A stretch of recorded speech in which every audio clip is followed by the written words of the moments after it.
right. Well, we're back. It's day 6 and yet another Rebelle Rally 10th anniversary edition in the books. And it was another good day, another day of progress. There were ups, there were downs. Maybe we got lost in the desert. We're not 100% sure. I'm going to vote got a little lost. I am joined again tonight by my very good friend and fellow pit crew member, Brody Peariso, to recap everything Rebelle. We're trying to read the dots today, but man, it's hard to say. We have some theories. It really is. We have some working theories. Definitely theories going on. What did it look like today there, Brode? What were the Trail of Ants up to over the course of the day? So these Trail of Ants, like the ladies started off really strong.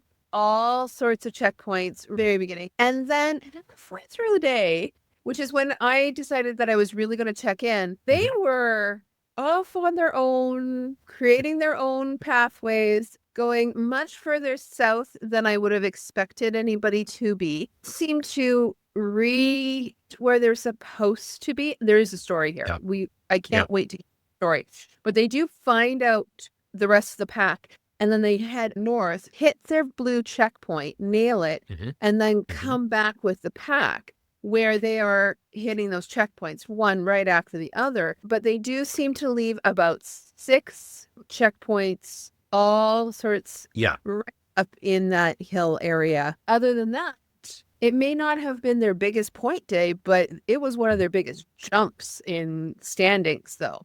Absolutely solid. Yeah, for a good portion of today, they were in 8th place. They've settled out to 9th this evening after some scorecards were rechecked. Yeah. They did take a wide miss today. Our theory on that is maybe that's how they found themselves in the wilderness and managed to get themselves back on track. Sometimes it's worth taking that penalty, click the tracker, and figure out where you are, get things back on track, because it's only 10 points. And if that means missing out on a good portion of the day, it's worth it. Take the hit, get back on track, and keep going. And I think that's probably what happened. Tough to say, though. But to be very honest, I'm looking at the other standings. Everybody's sort of in and around where they are. Overall today, they're in good company getting that wide miss. There seems to be at least around 8 cars that didn't actually get that. So I have to say that there might have been something with their instructions that was not the clearest. So well, it does sound like there may have been an on-course change that they had picked up at a green checkpoint at some point. There was talk about that this morning. Of course, it's sort of a bit of a media blackout now until tomorrow morning because the Rebelle is currently in the process of moving to the final base camp. And of course, the girls are on an overnight solo camp tonight. So they'll be camping out of the Livin' Rough out of the back of the Defender tonight. Although I have to say, their dried camping meals, these gourmet meals that are prepared by this company in Oregon, are absolutely outstanding. I would go for one right now. The beef stroganoff is so good. It just doesn't make any sense. It's a taste sensation. It definitely doesn't feel like roughing it when you've got a good food in your belly, does it? No, and I think the joke was, of course, they keep spare water on the outside of the car because the inside of the car is full. And of course, that's out in the hot sun all day. And that little roto pack is known for being tea hot all the time. And so the joke was, well, you just pour that into the dehydrated meals and you're ready to go. However, I think this particular Rebelle, I have a feeling that water probably isn't that hot. I don't think it is. But it does look like everybody has gotten into camp. Everybody's settled down for the... I do think that they actually got in a lot earlier than most were expecting to. It looked like everybody was sort of hitting base camp at around 5 o'clock, which is earlier than I would have expected. So they're really well rested for tomorrow. And that next leg, because Thursday really is going to be a get to where we're going, set up, know that that's the last road day before we hit some sand. That's exactly right. And so, I'm excited to see what's going to happen in the next day or two. It's fantastic. They ended the day today, like you said, in their group, ended 16 ultimately after all the scores are in. 185 points total, which is 79% of the total points available, which leaves them in 9th place overall, with now a staggering 1,159 points, or 83% of the total points available, which is really incredible. The spread between 10th place at 83%, and first place at 92%. So 11% is the spread between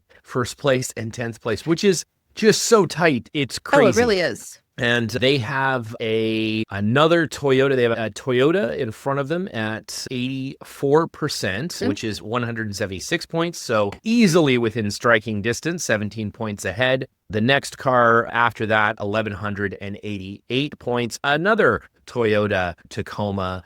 And that rounds out the privateers. The next from 6th to 1st is Ford Bronco Raptor, Ford Bronco Raptor, Ford Bronco Raptor, Ford Bronco Raptor, Ineos Grenadier, and of course, Nina Barlow with Team Jeep in their 2025 Gladiator. Nice seeing so many privateers in that top 10. Yep. It really shows how much dedication that those women have been putting in, how hard they've worked to get to that space. They should be really proud of themselves. This is 100%. Such a good rally for them. Absolutely. So breaking down, again, that spread from first place, so 133 points off the leader. The next team up, 116 points off the leader. And then 7th place, 104 points off the leader. All very achievable still. 30-point spread. Easy. That's 3 checkpoints. That's an easy thing to gain or to lose, right? For those up front. Yeah. And then to get into the top 6, it's a spread